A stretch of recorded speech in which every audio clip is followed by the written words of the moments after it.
Robert? Yes. Yaron wanted to know, does he have to speak at the podium? No. Can he do his thing? I think the room's small enough he doesn't need a mic. Okay, but how about for the live stream? No, I'll keep an eye on that. Okay.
Let me know when we're ready.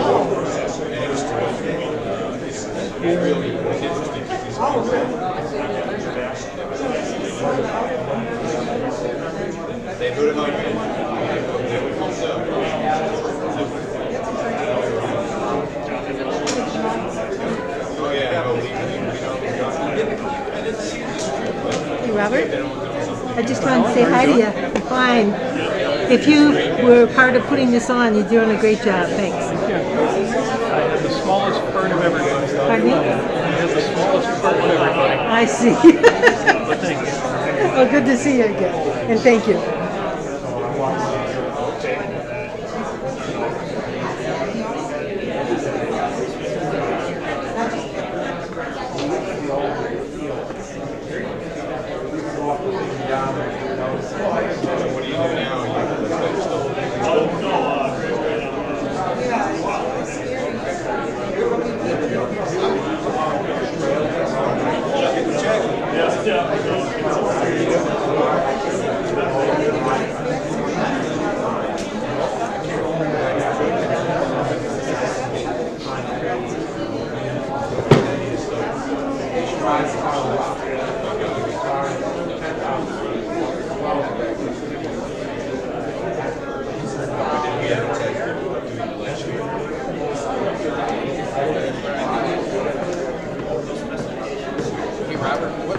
What time do you want them to start for the live stream? Sorry? What time do you want them to actually start for the live stream? We are actually live right now. Oh, we are live. We're just showing people the room. Okay.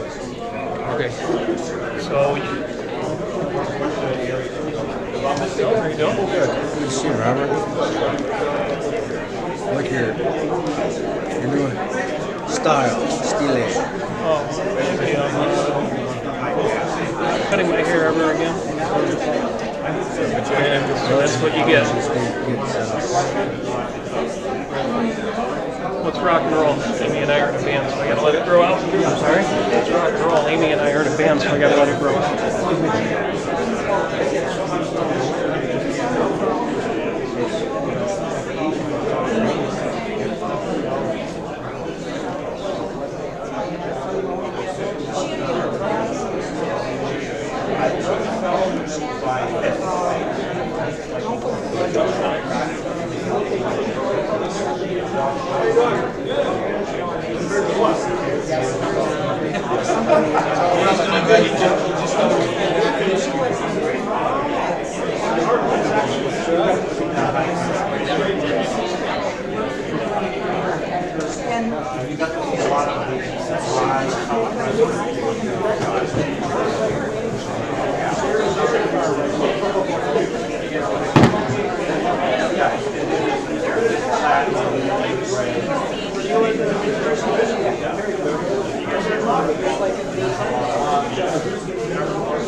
Can I have your attention, please?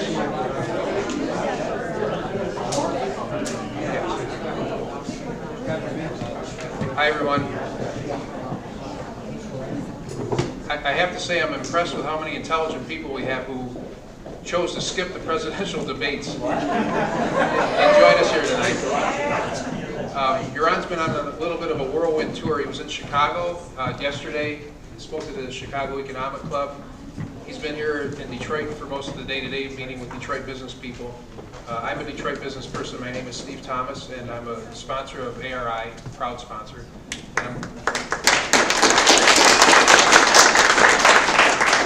Just a couple of quick factoids, and I'm going to turn it over to Yaron. I learned some of this from him, spending time with him today. Since Obama was elected, Atlas Shrugged has sold 1.5 million copies, more than 1.5 million copies. There's certainly a resurgence of interest in her ideas, and I think a lot of Americans who may not be familiar with her ideas are searching for answers. I think a lot of them found their way into the tea parties, and I think that's the people Yaron's trying to reach with the book, and I'm impressed with how many of you already have it.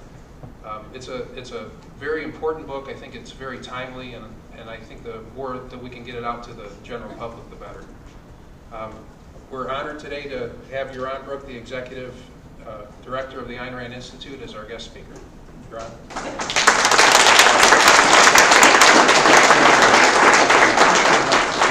Are you gonna hear me? Are they gonna hear me online if I don't use the mic? They are. Okay. Sounding real good. What? Sounds good? Okay, cool. Thank you, Steve, and thank you, Amy, for putting on this event. I know it's a lot of work to do these kind of things, so I really appreciate it. Thank you all for coming tonight and giving up that thrilling, exciting, principled. We didn't want to get sick to our stomachs. We didn't want to get sick to our stomachs. Yeah, sick to your stomachs is one view. You know, I watch these debates and it's so frustrating because I go, I should be up there.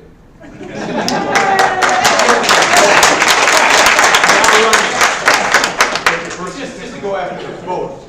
It does. Vote sucks so badly. Anyway, so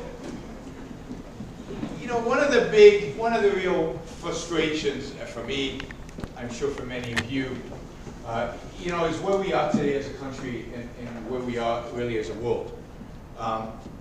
The world, at least the Western world, is adrift. It's drifting, and it's drifting towards disaster. It's drifting towards economic disaster. I was just at a conference in Prague, the Czech Republic, and it was a conference of kind of free market thinkers. And one of the people who spoke at the conference was the president of the Czech Republic. And the president of the Czech Republic, it turns out, is quite a free market guy, right? He's dedicated his life to studying economics and really advocating for free markets. And he's probably the most free market person in a senior political position in the world. This is a guy who lived under communism, who fought to help end communism in Czechoslovakia at the time, right? Who was one of the architects of the new Czech Republic, of the whole economic plan, of the liberalization, of the privatization, of getting rid of communism and turning the Czech Republic around. And the Czech Republic today is light years ahead of where it was just 20 years ago when the Berlin Wall came down. And yet, he gave the most depressing speech that I've ever heard. And the reason it was so depressing is because here's a guy who's lived under communism. And he's depressed about where we are today and where we're headed. Because what he was saying was, at least in Europe, and I think this is true of the US, the clear path forward is towards statism and ultimately authoritarianism, because that's where statism leads to. And here's a guy who fought communism and sees it coming back. Not in the form of communism, but still in the form of some form of statism. And you know, the pervading mood at the conference was, and the conference was a lot of Europeans, some South Americans, and Americans, right? And a few Asians. But it was, how could this be happening? Why is this happening, right?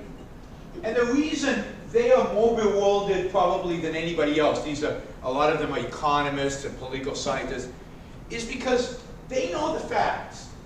The facts are clear.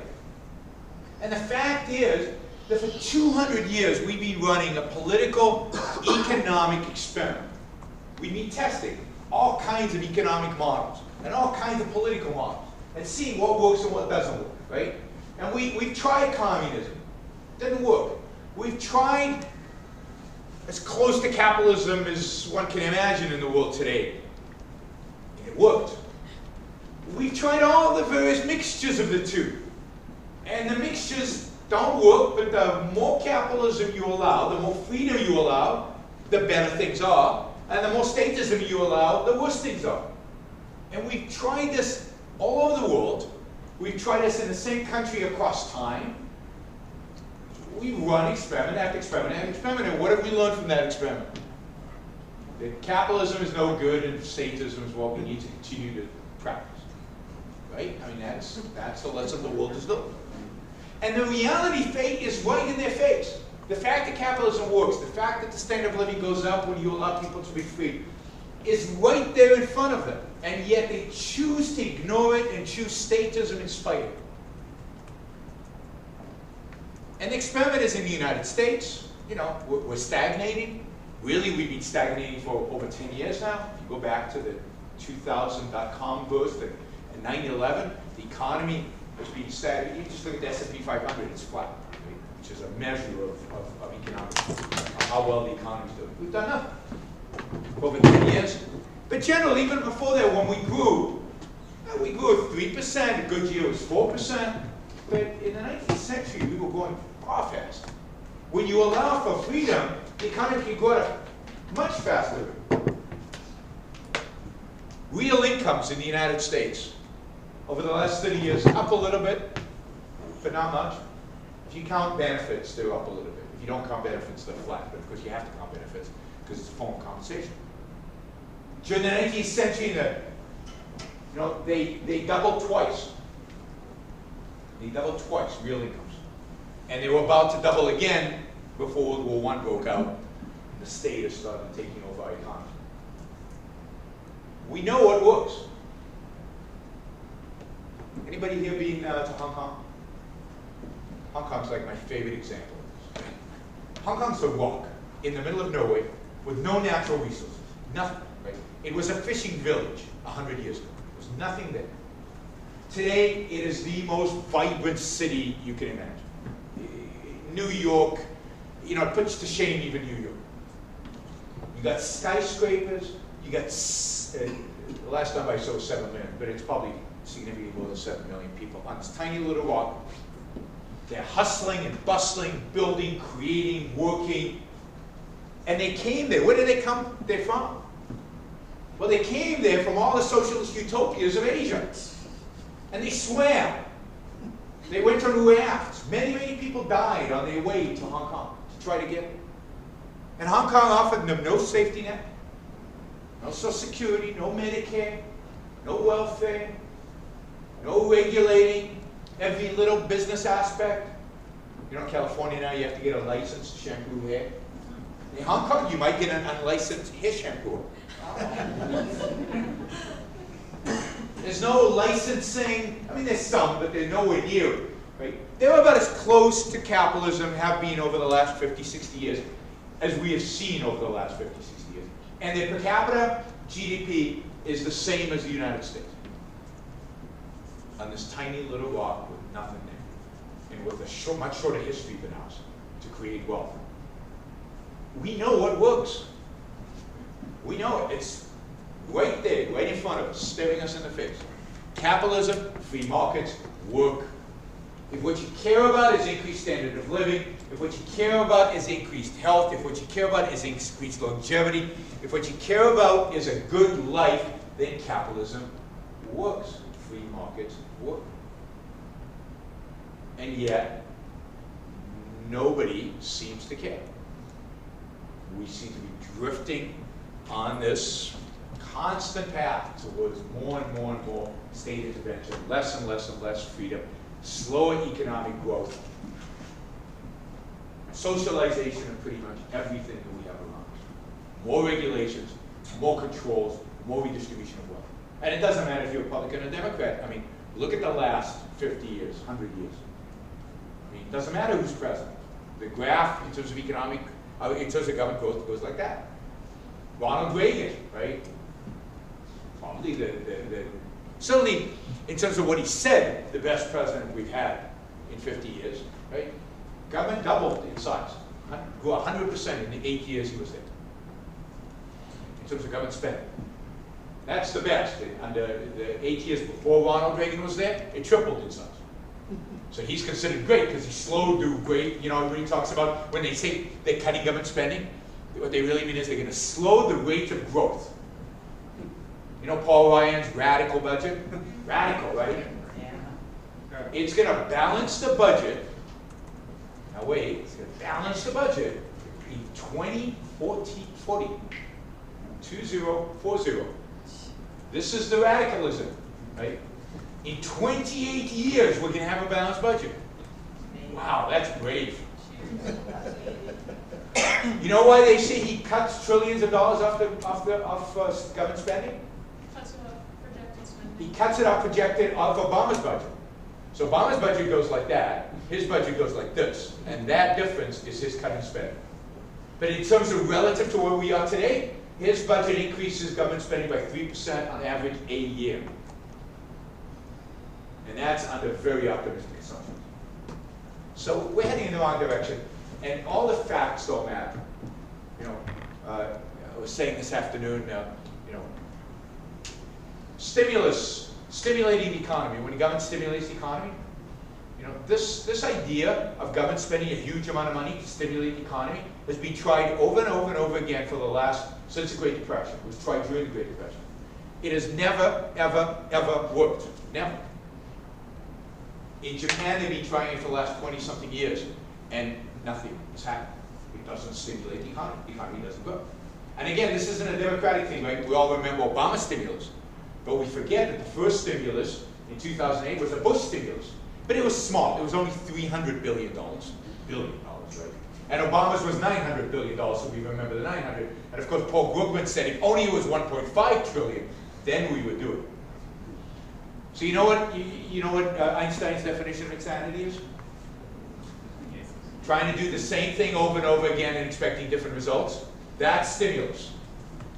We don't learn. We don't learn from reality. We don't learn from experience. We don't learn from history. We're on this path that goes against everything in reality that's real and true. And the question is what? Because this isn't hard. I mean, economics is a hard topic, but this stuff isn't hard. This is pretty straightforward. So what's going on here? Why is it that we can't see as a country? Why people can't see? Why intellectuals can't see? Why intellectuals refuse to see? And I think the reason is that they don't care about economics. They don't care about growth. They don't care about any of these things. They're motivated by a much deeper philosophical premises. They're motivated by something else. So for example, nobody really thinks Keynesianism works. I don't think anybody thinks that. I don't think Paul Krugman. But what they know, they are convinced of, sure, is that they don't trust the marketplace and government has to be the solution. That's an underlying premise for them. And the only economic theory that excuses that is Keynesianism, so they use it. And they make it really, really complicated so even they can't understand it anymore with their formulas and so on. But that's what they're doing because it's never worked, right? So what are those much more fundamental premises? I think they're primarily moral premises, ethical premises.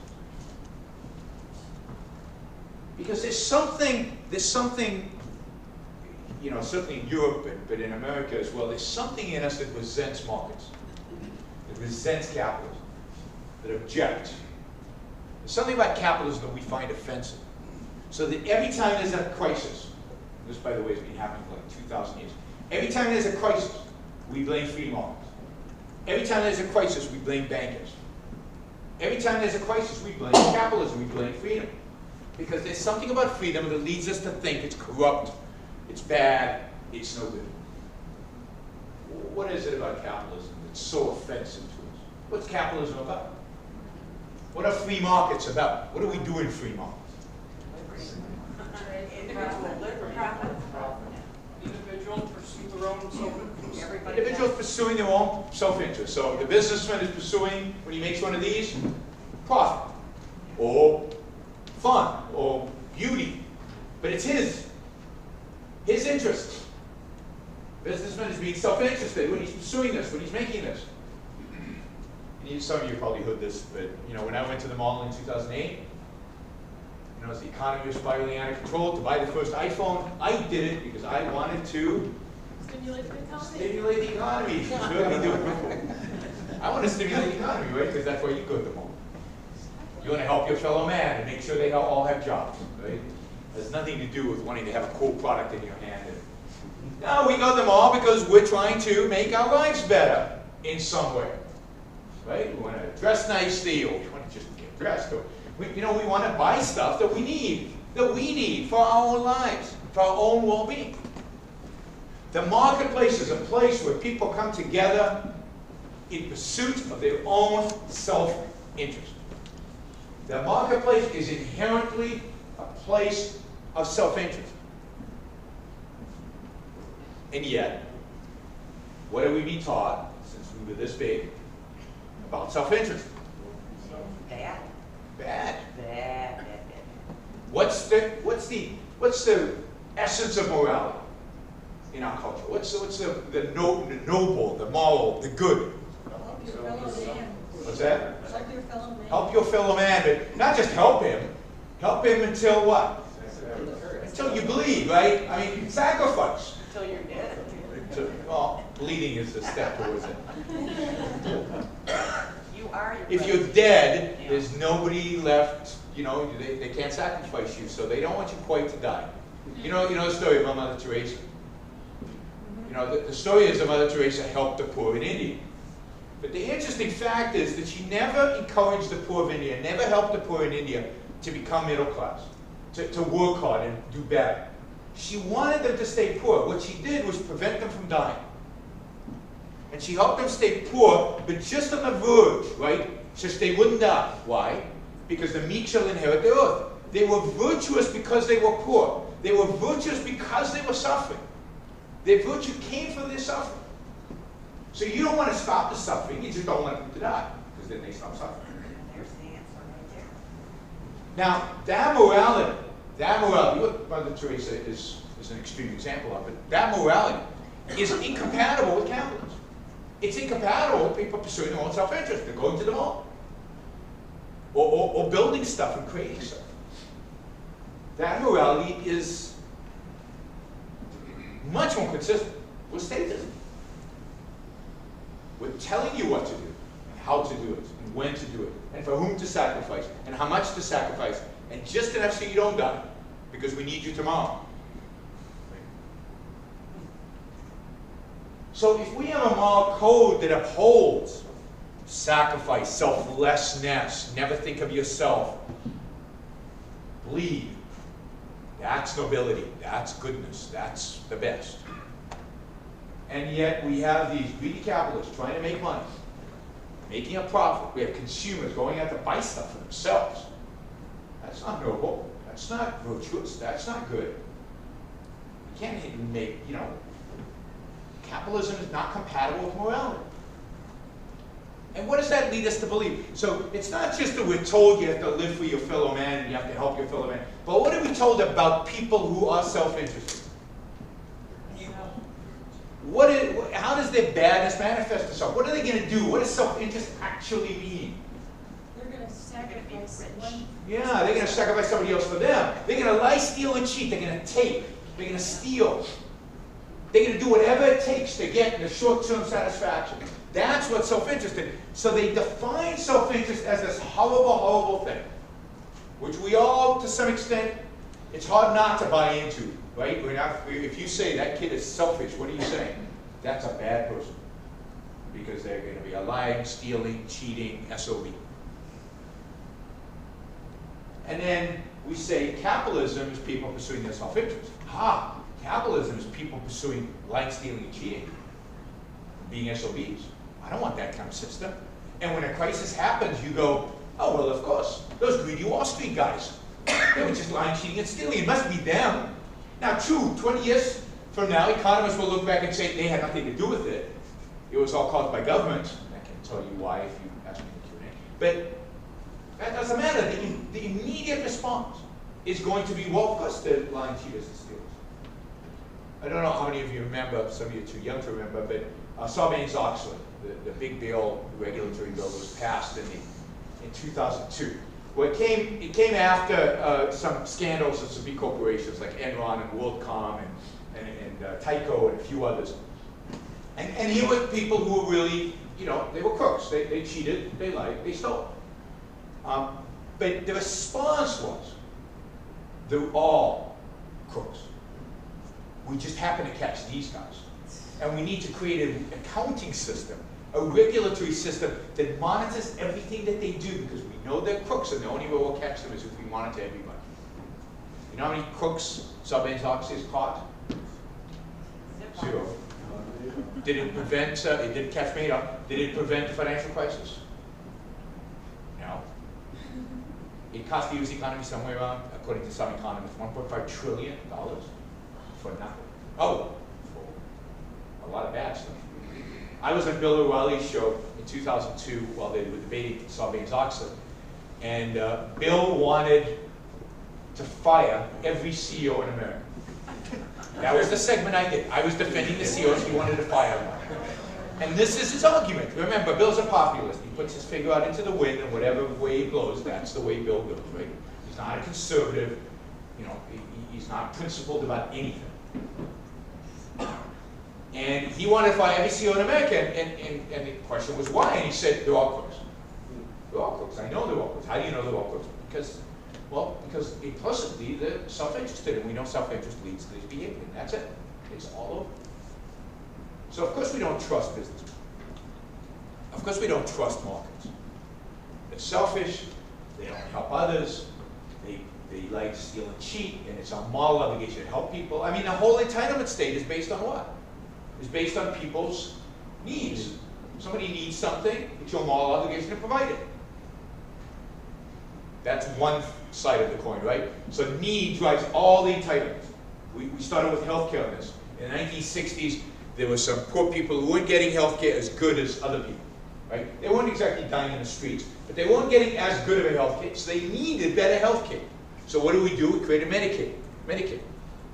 And then there were older people who weren't getting the optimal, best healthcare in the world that they could get. They needed better healthcare, so we gave them Medicaid. And then it turned out there were all kinds of groups that didn't quite fit into Medicaid and Medicare, but still were getting the best, and they needed healthcare, so we gave them something. And now we have like 20 different programs that give healthcare. You know how many, of every dollar spent on healthcare in the United States, how much is spent by the government? Yeah, 51%. 51%. We do not have a private healthcare system in the United States. Of every dollar spent on healthcare in the US, half, just a little over half, it cost half earlier last year. Just over half is spent by government. And how did it? We didn't start like that. When Medicare and Medicaid first started, first of all, we were younger, so that helped. But we're a lot richer today. So what happened to those poor people over there? The poor 30 years ago are much richer than they were back then. But we still give them money. We still help them because they still need it. It's need. And that's altruism, that's self-sacrifice, that's selflessness, that's the moral code. It demands it. It demands it. So that's one side. In the book we call it need, right? And it's the entitlement state is all about need. The other flip side is greed. It's this notion of businessmen as crooks. And what part of this state does that drive? If all businessmen are crooks, if we don't trust them, if we think they're self-interest, it drives all the regulations. We have an entitlement state and a regulatory state. Entitlement state is driven by ethics, by the morality of need, and the regulatory state is driven by ethics. It's driven by our distrust of self-interest, and therefore the idea of greed.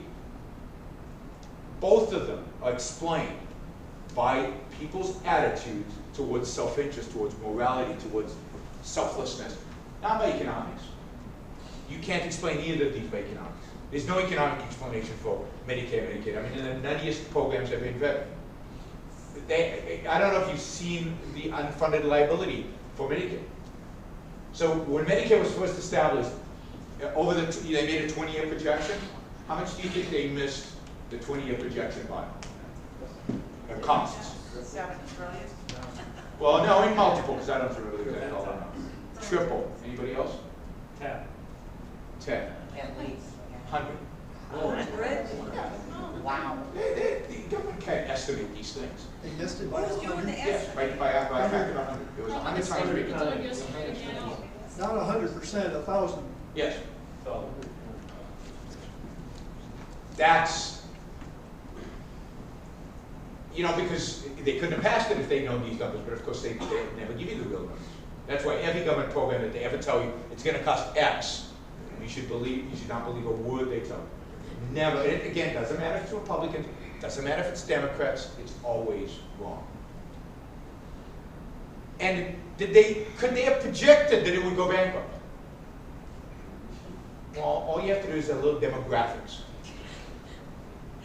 At some point, now they didn't know how many babies would be born, I guess. So how many kids we would have to enslave to the system. But they're fewer and fewer because birth rates have dropped in the United States.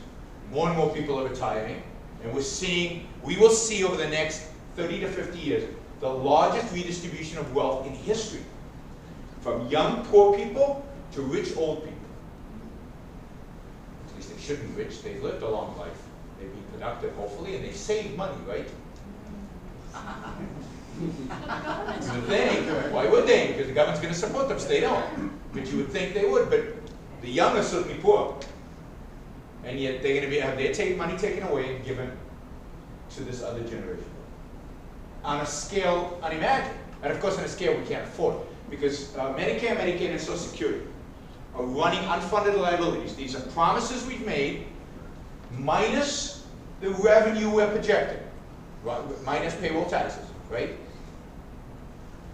What's the gap? Over the next 50 to 75 years, under certain very, very nice assumptions about economic growth and inflation and so on.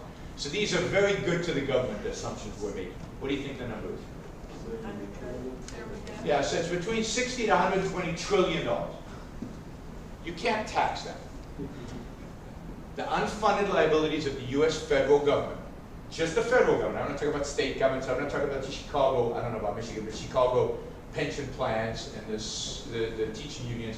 I know the California pension plan is running an unfunded liability well in excess of $1 trillion. Once you start adding all those up, I've seen estimates that they exceed $200 trillion. You cannot tax that. There's no wealth. There's no 200 trillion out there. It doesn't exist. There's not enough wealth in the world to tax away to be able to provide for that. Yet, is anybody even talking about this? Well, Paul Ryan hints at it, but he won't actually tell you how he's going to solve it because he doesn't. Nobody wants to talk about this. And yet, the country's bankrupt. Well, if you take those numbers into account, we're in worse shape than Greece. And actually, Germany is in pretty bad shape as well. All Europe is in bad shape because all of them have unfunded liabilities that they're not reporting. And if you were running a company and you had unfunded liabilities like that and you didn't report them, what would happen? You would go to jail. Because that's basic accounting. You have promises you've made and cash flow you expect, and the difference between those are liabilities that you need to report on your balance sheet. The U.S. government does not report these. It only reports, in a sense, it runs a cash budget, which we're not allowed to as a business, at least if you're a public business. All of this, in my view, is driven by a moral code that makes it impossible to talk about this. So you see what Paul Ryan is, this radical, wants to balance the budget in 2040, who was thinking maybe of transitioning Medicaid instead of paying the doctors, actually giving you a check so you can go buy insurance, but now really changing the amount of money you get, just the way it gets to you. And he is accused of throwing grandmothers off a cliff. And why is he accused of that? Because we all feel sorry for grandmothers, and he's appealing to our emotions. They're appealing to our altruism, to our, we need to save the grandmother. That's our moral duty, our moral responsibility. This is all about morality. Obama knows this. That's why he talks about fairness all the time. What's fair? Well, if you ask Obama, equality is. But is equality fair? How do you make me and Michael Jordan equal in basketball? Cut off his neck. I'd be a little better if you cut off his neck. What would make us equal? What would you have to do? Break his legs? I think even with broken legs he beats me. You probably have to break his legs and arms. And then maybe we're equal, right? But that's the point. Equality can only be achieved by destroying the ego. Equality can only be achieved by lowering everybody to the lowest common denominator. It's the only way you can achieve equality. Equality of outcome is the most evil idea ever invented by mankind. There's no more evil a concept. I mean, the practitioners of equality, the best practitioners of equality ever, were Pol Pot in the Khmer Rouge in Cambodia. They had a population of 5 million Cambodians. Some of them lived in a city, some of them lived in an agrarian society. Some of them had education, some of them didn't. Some of them could read, some of them couldn't. So they wanted equality. So what did they do? They took the 2 million out of 5, 40% of the population, and they killed them. And they got more equality. They took everybody out of the cities, forced them into the fields, and then the ones who had glasses or could read or showed any signs of particular intelligence or particular professions, they just shot them in the killing fields. And where did they go to school? These guys must be barbarians, right? They must have studied in the jungle. The Sorbonne in Paris. They studied with Camus and Sartre and the great Western philosophers. They took Mao and Marx and those guys seriously. They weren't kidding around. Okay, equality, that's good. Here's how you do it. The means, the end justifies the means. That's it.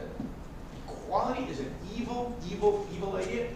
But then Republicans say, no, we're not about equality of outcome. We're about equality of opportunity. That's much better, right? Now, where does that exist? How do you get equality of opportunity?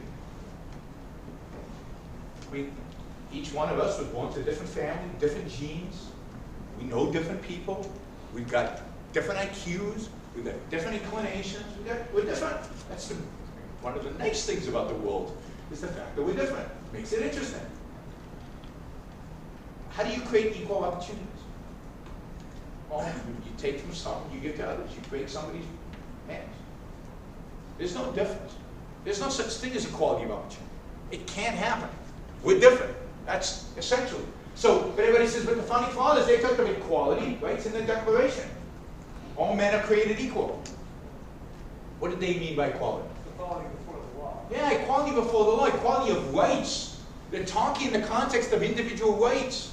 You have a right to your life, and you have a right to your life, and it's equal right. But it doesn't mean you have an equal outcome. It doesn't mean you have an equal opportunity. It doesn't mean you have equal education. It doesn't mean you have equal parents. It doesn't mean you have equal anything.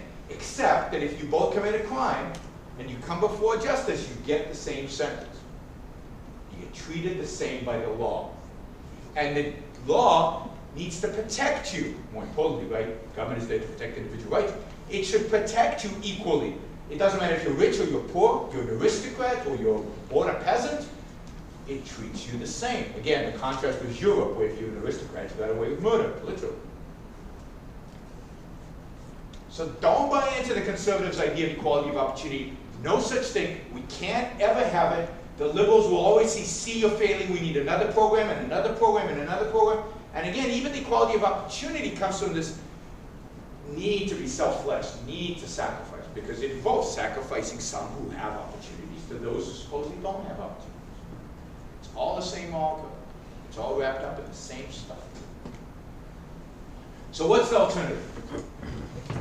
Well, alternative is a morality that rejects this notion of sacrifice. Because, let's just be clear what sacrifice is. What's sacrifice? I give something and get what in return? Less. Less, or nothing. If I get more in return, is that a sacrifice? No, because I'm better off. What do we call that? When I give something and get more in return? Trade. We call that a trade. And what happens to the other side? So when I go and buy an iPhone, and Apple makes a profit, who loses? When I buy an iPhone, who loses? No one. It's not a zero-sum world. I'm better off. This is worth more than the $300 it cost me. To me, anyway. Right? And to Apple, it's worth less than $300. A lot less. They have a nice 50% profit margin. Right? They profited, I profited.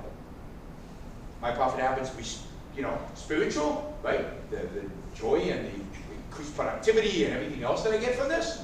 Their profit happens to be actual dollars. I'm going to throw this out. I have another $300.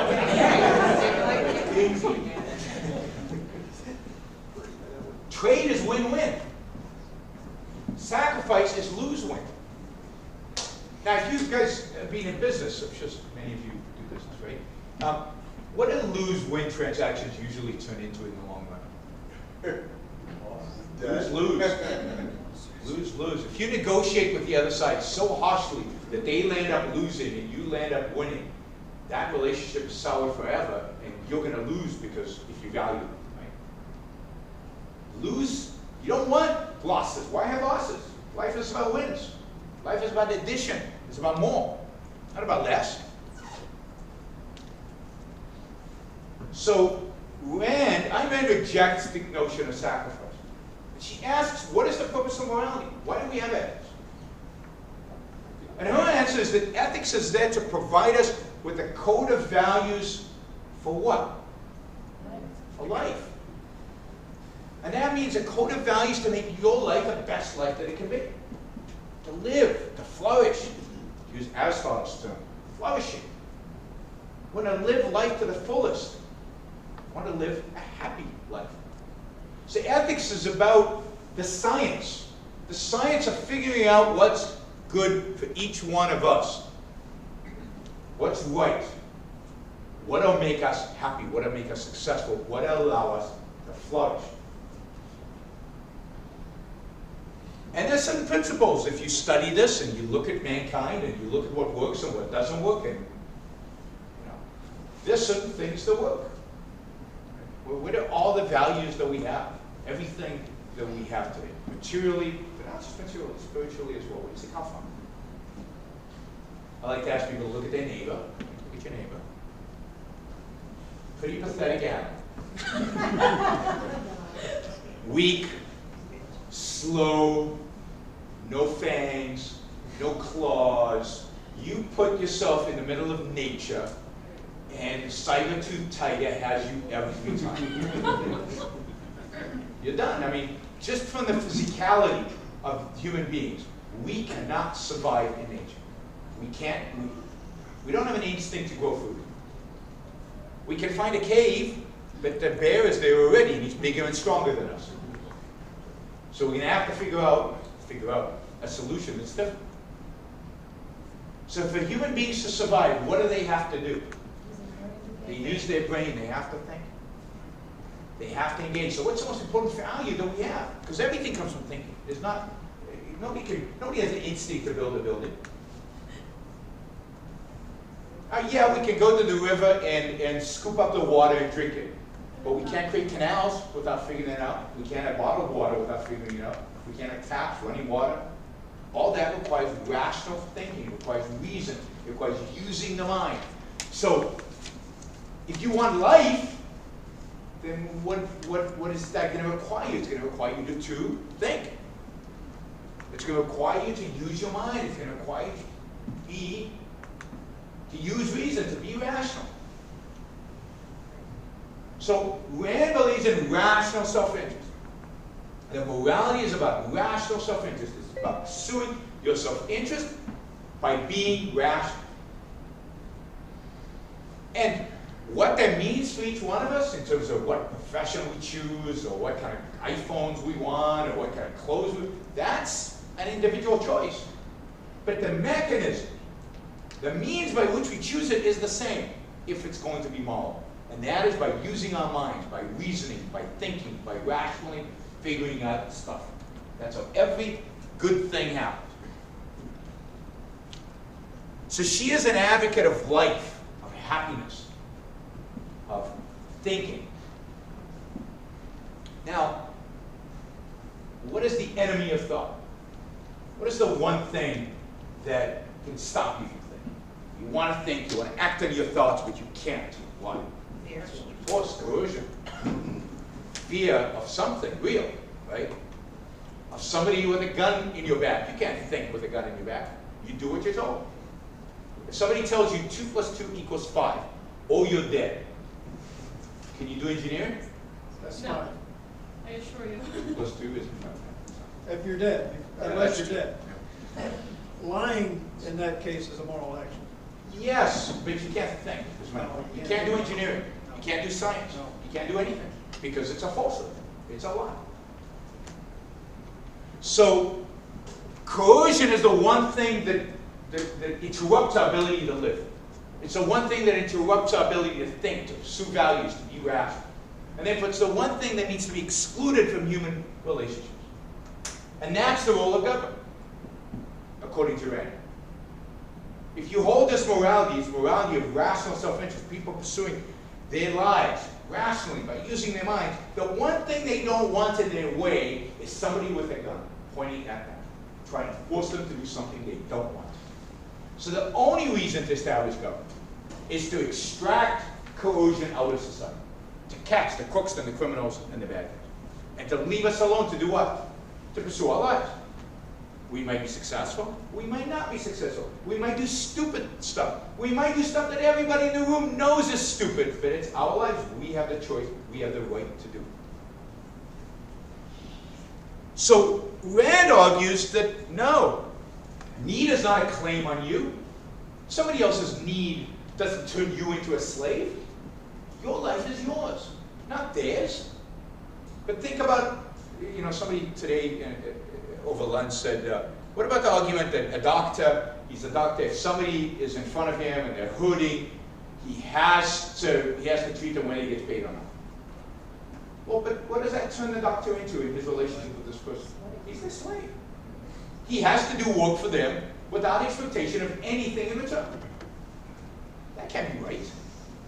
Now, he can choose to do that if he wants to, but he can't be compelled by morality to do that. He can't be compelled to provide people with need.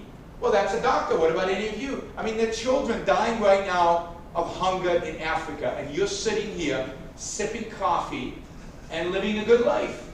I mean, you've got lots of money relative to them. Why aren't you writing big checks and helping them out? They need it. It's not your moral responsibility.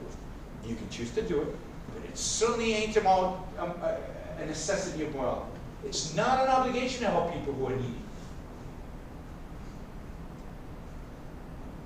And what happens to people who know they need to be doing this, but they don't, right? They're capitalists, they're going out, they're making a living, they go to the mall, they're buying nice clothes, they're doing this, but they know that morality really means to be selfless. What happens? What emotion does that evoke? You know you should be here, but you're really over here. Guilt. Guilt. And we live in a society filled with guilt. And politicians manipulate that guilt all the time. In California, we've got a ballot initiative to increase taxes on the wealthy. Guess who's going to vote for it? The wealthy. Of course, all government is doing is helping them be more moral. It's helping them because it's helping them take care of their needy, which they should be doing out of their own free will, but they're too greedy to do it. So how can they object? It's good for them.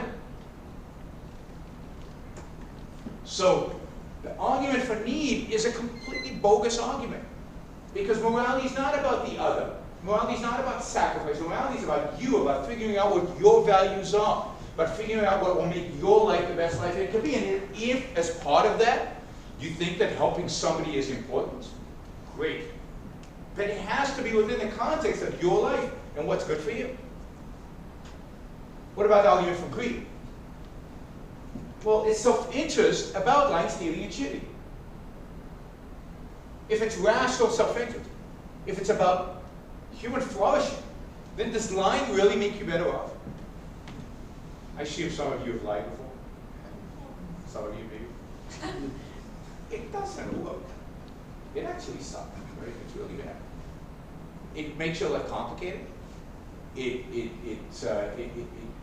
almost always has bad results, not good results.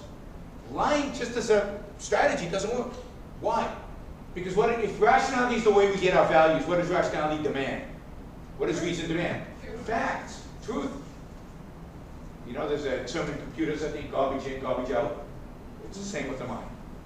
Put lies in, you'll get the nonsense out. You can't think if you're doing that. Now, at my age, I can only remember, I barely remember what actually happens to me.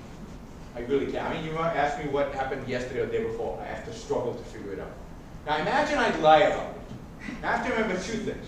I have to remember what actually happened, because to some people I probably told the truth. And then I have to remember what I told the lie about. And then I have to remember who I told it to. Whew, it just exhausts me just thinking about that. It's not practical, it's not good, it doesn't work. Bernie Madoff is the classical example. Bernie Madoff was not selfish. He didn't take care of himself. He destroyed himself. Lying, cheating, and stealing are self-destructive activities. People who truly pursue profit, people who truly are pursuing their self-interest, don't lie, steal, and cheat. That's why most CEOs shouldn't go to jail or shouldn't get fired, because they're not crooks. Because they're pursuing profit. And how do you pursue profit? By creating value. Value that people want. And value that people are willing to pay for you for. What happens to companies when they start lying? They go out of business very, very quickly. Enron slide was very fast. WorldCom even fast. It doesn't work. It's incredibly impractical. It's self-destructive. It destroys it. So the argument for greed is completely blown up. If you follow rational self-interest, there's no argument for greed. Greed is just a phenomenon of wanting more. There's nothing wrong with wanting more. It's what you do. And if you're rationally self-interest, you don't lie, cheat, and steal. What do? You try to create. You try to build. That's what life is about. It's about living. It's about producing. It's about creating. It's about building. Bill Gates creates Microsoft and creates gazillions of dollars for himself. And everybody he touches, basically, right? And then on top of that, the whole world is better off. There's not a person on the globe who hasn't been touched by Microsoft in a positive way. Yet, how do we view Microsoft? I know I've been using Apple since 1989, but I still know that Bill Gates was a good guy. Microsoft's a good company. How much moral credit does he get for that? They're None. evil. They're evil. Yeah, well, when does he get moral credit? When he gives it away. So we live in a culture in which building, creating is and where giving it away is good. Where businessmen feel guilty, so guilty that they have to give back, as if they took something. Where they get their moral worth, their moral credit from their charity, not from their business. Even if you take the measure of helping other people, they help more people, many, many more people through their business than they do through their charity. That is the morality we have to jump. That is the morality that's destroying this country. What this country needs is a moral revolution. A moral revolution that changes people's view of need and greed. That changes people's view of the purpose of life. That changes people's view of morality. Because people who want to pursue their own life don't need mother government on their shoulder telling them what they can and cannot do, what soda drinks they should drink, what food they should eat, whether they are allowed to shampoo hair or not. Nobody of self-esteem wants that. If you're pursuing your life, you want to be left alone. You want to achieve, you want to do stuff. So the country needs a moral revolution. And the book, The Free Market Revolution, is really, at the end of the day, a free market moral revolution. We need that ethical revolution to create a free market revolution. And it's a revolution I think is still possible because Americans still have respect for their past. They still have a certain respect for the founding of this country and what the founding meant in this country. Because this country was founded, the most important political document I think in history is the Declaration of Independence, not the Constitution. The Declaration is much more important because it lays the principles for the Constitution. And in the Declaration of Independence, the founders articulate the principle. The principle that I think still lives deep down inside Americans, and we just need to bring it out. And this is what I think the Tea Party does to some extent. It's the principle that your life belongs to you. And they articulate it politically, but we should understand that it's morally true as well. You shouldn't live for the group. You shouldn't live for the collective. You shouldn't live for the king. You shouldn't live for the pope. You need to live for you, politically and morally. And they state this simply for the 18th century. It's not so simple today because every single word is disputed today. But they say each one of us has an inalienable right. What does that mean? That means nobody can take it away.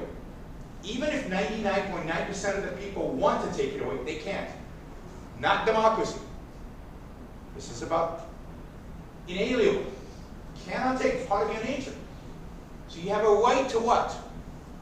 To the common good, to sacrifice for your fellow man, to be your brother's keeper. No, that's not what they talk about, right? They say you have a right to your life. and your liberty. So you have a right to live the life that you choose. You have a right to think the thoughts that you want and to act on those thoughts. You have a right to pursue your rational values without anybody stopping you. That's what rights mean.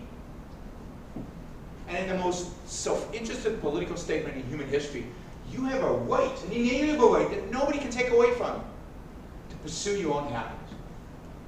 Now, if we can recapture that, the right to the pursuit of happiness, that's where we win. Thank you all.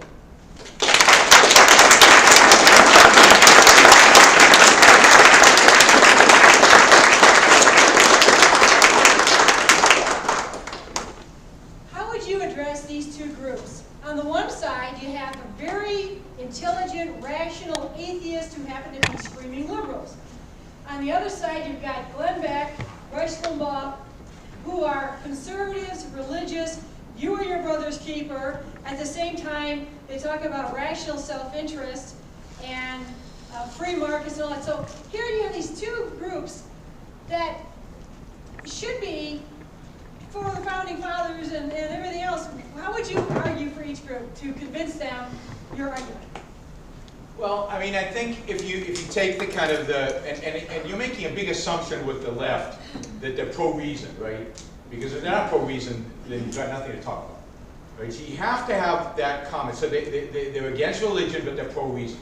Because if they're just against religion and they're nihilists. Well, so a lot of our scientists, they're really forced. Yeah, but that doesn't mean they're pro-reason. They compartmentalize. But look, there's a new left, which is Obama's part of, which is fundamentally nihilistic. Right? They're not about reason. They're about emotion and about destruction and about equality and about egalitarianism. They're not interested in reasoning things out, in observing reality. They don't believe reality exists. This is what they've been taught by their philosophy professors for 30 years. So just because they're atheists, just because they're against faith, doesn't mean they're for reason. But let's take those that are for reason, because there are some, right? I think what you have to do with them is really is go back again to the moral core. Because just because they are atheists doesn't mean they don't share the same, you are your brother's keeper of Rush Limbaugh. They do. They just got it from Immanuel Kant and and every philosopher since. Right? Immanuel Kant says that if you make a decision, and in making that decision, a tiny little voice in your head mentions how you would be affected, your interest in this, then it's outside the realm of morality, because it's tainted by selfishness. So he is the ultimate selfless morality. You're supposed to be guided by categorical imperatives that somewhere in there, they're not quite mystical, but they're not quite real either, they're just there. And you just do it. You're obliged to do them, and if you think about what's in it for me, how does this affect me, then it doesn't count as morality. That's the left. The left has the same altruism as the right. And you have to challenge it the same way. I mean, the best way to challenge it is just one simple question, is why? Why is your life not your own? Is your life yours? I mean, that's the question you ask both of them. Now, the religious right's a little bit harder because they will answer, no, my life's not mine. My life's God's to do his bidding. And it's hard to argue with that, right? Because then you get into the argument of God's existence and God's purpose for you, and that's complicated. Try that with Glenn Beck, right? With the left, again, if they're reasonable, which is a big deal, because again, the evidence in their face is that they're wrong. So they have to be negating that evidence. 50 years ago they could get away with socialism is good. We've run that experiment. It's evil. It's terrible. So they're evading it. So there's something wrong there, right, for them to still believe it. So, but again, you have to ask them, why is your life not more valuable, as valuable to you as other people's lives? Why is it that you think that you're a sacrificial animal? And you just have to try. Now, my experience is that your best bet is with people who haven't decided on either one of those. Because if they're here on the left or they're there on the right, you're just not going to get it. They're just lost. That's why you have to focus on young people, because they're undecided. in a fundamental sense to understand. Biology makes it that way, right? In our teenager years, something biological happens that causes us to question everything. I think that frontal lobe is developing, right? And we're suddenly going, oh, what do my parents know? You know, right? What do my teachers know? And that saves us. Because if these kids believed everything their parents and their teachers told them, we would be the Socialist Republic of America, right? They don't. So they start questioning, and they doubt, and they challenge, and that's where you have to hit. When they're challenging and doubting and questioning, that's when you have to give them more information and more knowledge and more questions. I've noticed that when people are fighting against Obama, they say he's a socialist. In your talk tonight, you never use socialism, you use statism. There's a definition in there that needs to be cleared up. I don't think Obama's a socialist. I think that's too good of a word to describe him. So, socialists, what were socialists? Right? Socialists believed that the state should own, no, I think he's even worse than that. The socialists believed that the state should own the means of production. And by doing so, this is key, by doing so, ultimately, in a couple of generations, we're all better off. So socialists had a vision of the future that was positive. Now, we know it's against human nature and it can't work and it's awful and everything. But they imagined a world in which we're all happy and each according to his whatever, right? But we're happy, we're successful, we're better, even materially. The old socialists, the socialists of the 40s and 50s, were industrialists. They believed in industrialization. They believed in factories and building roads and building stuff, and they believed in science, right? They were pro-science.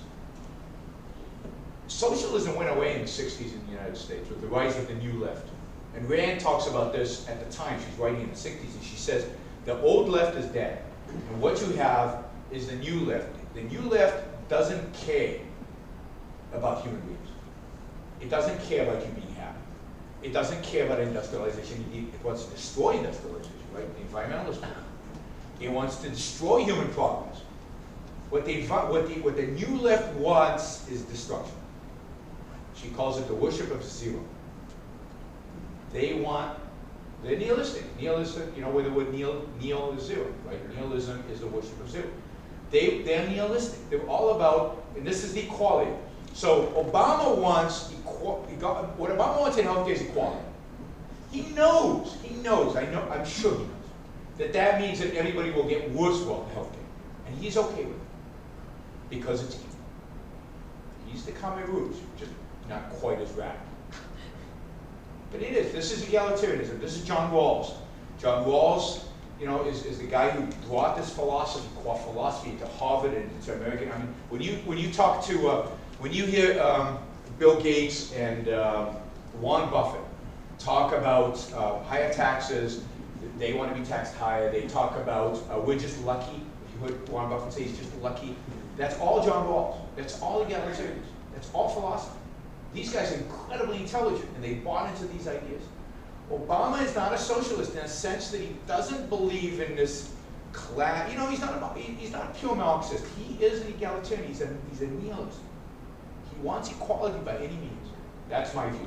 Now, I think our country today is much more fascist than it is socialist, because again, let's get our terms right. Socialism means they own the means of production.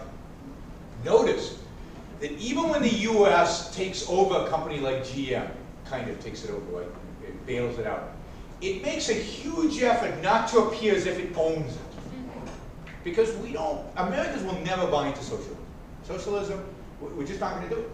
But how can we still, what is fascism? Fascism, the state doesn't own the means of production. The state controls the means of production, but keeps the pretense of private ownership. And what we have today is much more of a fascist state. We have a state in which we have the pretense you think you own your home. Well, unless your community wants to build a tennis court on it. And then you don't, of course, when you discover you don't. And of course, try not paying your property taxes. You're actually leasing your home from the government. Try running a business and saying, you know, a public company, you're not using Sarbanes-Oxley. Well, they don't own you, but they certainly control you, every aspect of what you do. So just terminology-wise, now it's all statism. And that's why I use statism, because statism is the big umbrella definition, rather than arguing with people. Because I don't know if you know Bradley Thompson from Clemson University. He wants to have this whole debate with me about is it socialism, is it fascism, which to me is a huge waste of time. Who cares? It's bad. Right? It's statism. It's state intervention. So I don't care what words you use, but I don't think it's credible when you call Obama a socialist, because socialism means something, and he's not. He's not advocating for that. He's something a lot worse. He's a nihilist. Actually, if you buy Dr. Peikoff's new book, The Dim Hypothesis, he talks about nihilism, and he talks about Obama as a nihilist and explains it in full detail. It's available on Amazon. Yeah, in fact. So what's next for ARI in the sense of a strategy and reaching more people? You guys have done a great job. Schools, books in schools, media. But what's moving forward? What's next? How are you going to reach the masses that much more? So I think that the two dimensions to that. One is we're going to continue to beef up all our educational efforts. So, the schools, all that, we're going to continue doing all that, grow it. But more so, one of our goals is to develop more people, help develop more people really knowledgeable about these ideas so they can be advocates, right? So we're growing our internship program. Last year we used to have 2 people, then we went to 10 people. Last year we had 30 people come in for 3 weeks. Now we want to do 2 3-week periods where we get 60 kids coming in. And the kids we choose for the internships are not objectivists. They're not people who know everything about Iron Man. They know something, but they're still undecided, or so we want the brightest. People are already convinced with objectivism, the internship's not for them. They already get it, right? We want to try. So we need to continue to work with students at universities and high schools and so on and so on. But then the other side of it is, okay, then we need to get some of them to become intellectuals. We need many of them to become writers and speakers and go on television and so on. And we just started a program this year called the Junior Fellows Program, where we're bringing in 2 young, recently graduated students. They might be bachelors. In the case this year, we hired one who just finished his master's and a woman who just finished her PhD in physics. And we're gonna give them. It's a 1-year program where they study objectivism and they also write and they work and so on. And at the end of the year, we hire one of them. So we bring in 2 and we hire 1. And law firms do this all the time, and they get the best, right? Now, if they're both excellent, we might hire both of them, but it's a good trial period. Now, the idea is to get to 4, and then to keep 2, maybe even go to 8 and keep 4. But to really start exponentially growing the number of intellectuals, number of people who can do this, right? And do it on a regular basis, travel around the country, do media, write books. So another aspect of this is book writing. In the past, really, you haven't seen any books coming out of the Institute, or very few books coming out of the Institute. I think you'll start seeing a book a year, 2 books a year, 3 books, in time. So books change the culture. Now, maybe YouTube now changes the culture, but I still think it has to be books, because our arguments are not for 2-3-minute YouTube videos. At the same time, we need to do the 2-3-minute videos, right? So there's going to be a huge push. We are right now actually putting out an RFP, a request for proposals, to marketing firms to completely re-envision our web presence. So imagine you have a blank slate. How would you want to present these ideas in the most effective, best way on the web? And we're talking about social media and website and YouTube and the whole kit and caboodle, and we're hoping to get a top marketing firm in America to come in and completely redo everything so that people can use our website to educate themselves, because that's what's happening. Right? And then we're going to be launching over the next year Iron Man Institute Campus, which is courses that cover a lot of this material. We had kind of a false start in January, but it will relaunch. And that, I think, is going to provide these kind of lectures and much more in-depth lectures online for people. So I think our strategy is to get young people. That's where we're going to hit the large numbers. Train the smaller numbers to become intellectuals, and then get the message out primarily over digital media, because that's where you get the leverage. I mean, this is, I don't know, we've got 50 people here. I have to do this every night. Oh, I am doing it every night. But I have to do this every night to get the real numbers, right? And it's just not doable. But if you know, this is being live streamed, I don't know how many people are watching it, but maybe another 50 are watching it. You know, now you start getting numbers, and then it goes up on the web, and then another 100 will watch it. And most of these videos, you know, get into the thousands, and so you start getting real numbers. So it has to be. If we can't use technology, we lose. Technology is our big leverage. You said earlier, all the facts are on our side. The mathematics of the future budgets for Congress and the government they're mathematically impossible. And so I'm not really sure what you can do when you say the mathematics of Medicare is impossible. If we don't cut it, it will stop anyway because we can't pay for it. And your opponent says we can't cut Medicare. And they win. Well, they win as long as the country believes in this morality. You have to start making the argument that it is wrong, it is immoral to demand of young people to pay for old people's health care. And you can't, now, promises to be made, you could say, so we need to keep some of those promises, but you know what, if you're 20 years old, you're not going to get Medicare. Start saving. Take care of yourself. If you're 40, you're only going to get 20% of what people are today, and if you're 60, you'll get 80%. But you have to start somewhere. You have to challenge the morality of it. I mean, how can it be right? How can it be right to take money from young people so that you can live an extra month? Which is what's going on today in Medicare, right? You get the best healthcare treatment in the world until the final moment when you die. And sometimes it's just about extending your life, you know, for a month. And yet it's costing taxpayers hundreds of thousands. You know, most healthcare costs happen in that final year of life.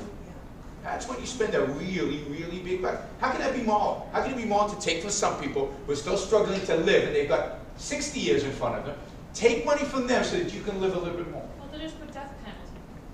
Well, but that's what they're going to do. That's yes. That's exactly. I mean, I don't like Palin, but Palin was actually right. Medicare necessitates death panels because we can't spend that kind of money. We go bankrupt. So somebody is going to have to decide whose switch to turn on and whose switch to turn off. But they refuse to think about this.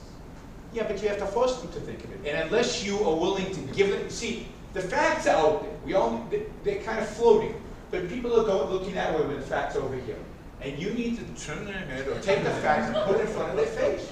You need to stick it to them. And if the Republicans had any balls, they would. They would just, you know, they would, every debate, they would come up and say, but look, it's going bankrupt. Here's the grab. You remember Ross Perot? Oh, yeah. Remember Ross Perot? He'd sit at his little desk, right, the little guy. He had no charisma. And he'd sit at this little desk and he'd show America charts. And he'd show, and of course he was completely right? He turned out to be. And he got 19% of the vote. 19% with no party, with no infrastructure, with, as compared to today, no money, and just by telling Americans the truth. Now imagine if you had charisma, if you had the money, if you had the political machinery behind you. I think Americans are ready to hear the truth. But you were born here. Yeah, well, I won't do it. It's not in my thing to be. Yeah. So you said like to say to 20-year-olds that they need to just start saving because they're not going to get any Medicare or Social Security. Okay, if you can sell them on that, like I'm 25, so I'm happy to take responsibility for my own money, but then on my own self-interest, it's not my promise to keep to pay for everybody else. It's all the money that I would be saving for my own, you're taking from me to fulfill other people's promises. So Yes, this is why it's really hard, and this is why it's complicated. So the way I would do it is say, look, I'm going to cut your taxes. You're going to be paying for these old guys, at least some, and they have to get cuts as well. You're going to be paying some, but I'm going to cut government so much elsewhere that net you're going to be paying less taxes. And in 30 years, when those guys are all dead, your taxes are going to be lower. So you are going to benefit from this, right? Because if we don't change the system, you're going to pay everything into it and you're going to get nothing at the end. This way, you're going to pay some, less than what you would have, and you're going to get everything at the end. You're going to get all your money at the end, right? So it's a win-win. Now, it's not perfect. Ideally, we'd say no more Medicare tomorrow. To hell with you. But politically, it's not, it's a non-starter. Really, it's a non-starter. And ethically, it's not clear that it's right, because for better or for worse, government has made these promises. And now you're going to have to renege on some of them, but you can't renege on them completely, because people didn't say it because they assumed this will be there. But who's government? What's that? Who's government to make these promises? Yeah, why is that reneging? Why is that mine? Because we chose them, guys. There's no government independent. Wait a minute, I wasn't born. Well, you're still choosing them. You vote for these bastards every election. I mean, you own the government you have. That is what a free country is. Every decision that Obama makes, we are all responsible for, whether you like it or not, whether you agree with him or not. The fact is, if he makes a mistake, you will suffer. You will suffer. Now, you can leave the country, but you will suffer. That's the reality of it, because you live in this country. If you don't like him, fight him or leave. But this is, whether we like it or not, we are bound by the decisions that our government makes. And try not to pay up. A policeman will show up and he'll take you and force you to pay him. So this is the reality. So now, our government, the government that we the people chose, has made certain obligations. Yeah, we can try to renege on them, but that's not achievable. And it's not right. It's just not right. It's got to be phased out, but you can phase it out quickly. I don't think it takes a long time to phase out. How long? It's about 20 years. I think in 20 years, it's a generation. But 20 years is fast. Historically, 20 years is that. But you could completely change the U.S. government in 20 years. Now, I'm talking about the entitlements 20 years. The majority of government, you could start cutting 15% every year. And it would disappear very quickly. Most of it, and government should be spending about 10% of what it spends today. So what's the budget today? 1.7 trillion or something like that? That's the deficit. Yeah, you're right. 3 trillion. The deficit is 1.7. 3 trillion, 300 billion should be fun. Right? A much smaller defense budget, a little bit for the FBI, Supreme Court, and some federal judges. That's it. What else do they need? I don't see the FBI. Where does the FBI come in? To protect your right to life, liberty, and pursuit of happiness, you need somebody to catch crooks. I have local police to do that. But there are federal laws that are broken, and there are people who cross state lines. And today, with money being transacted electronically, and corporations being across all states, state law is not going to protect you. You need a federal government. Look, I'm not an anarchist. You need a federal government, you need federal laws, and you need somebody. There's no meaning to a federal law if there's no mechanism to enforce it. You need an FBI. Now, you don't need an FBI snooping on us. You don't need an FBI that does everything that they do today, but you need something.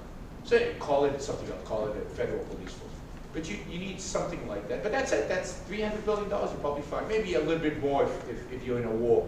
But if you fight the way I believe we should fight, then the war's over very quickly. Who hasn't asked? Yeah. Yeah, so it's, from what I understand, Ayn Rand's core argument about morality is that any value you hold or action you take that goes against your life is self-contradictory, because in order to take that action or hold that value, you must be alive, correct? And then in the interpersonal sense, then if you want your right to act in your life to be enforced, then you have to recognize that other people have the same right.